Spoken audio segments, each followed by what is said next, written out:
కొన్ని వైఫల్యాలు కనిపిస్తూ ఉన్నాయి అక్కడ.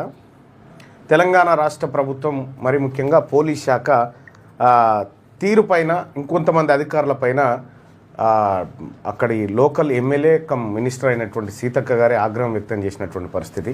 ఏర్పాట్ల విషయంలో ప్రజల్ని లేదంటే భక్తులను కంట్రోల్ చేసే విషయంలో కొంత ఇబ్బంది జరుగుతూ ఉందనేటువంటిది స్పష్టమైంది. అయితే మినిస్టర్ అడ్లూరి లక్ష్మణ్ గారి వాహనం కాన్వాయ్ పోతూ ఉంటే భక్తులు ఆగ్రహంతో బెల్లం ముద్దలతో ఇసిరి కొట్టడంతో అద్దాలు పగిలిపోవడం జరిగింది.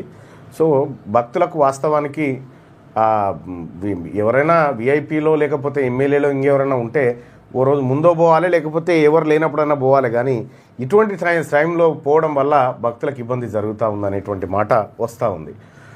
సో ఏదేమైనప్పటికీ కూడా సమ్మక్క సారలమ్మ జాతర మరింత అభివృద్ధి జరగాలని కోరుకుంటా ఉంది తెలంగాణ రాజ్యాధికార పార్టీ. ఇంకా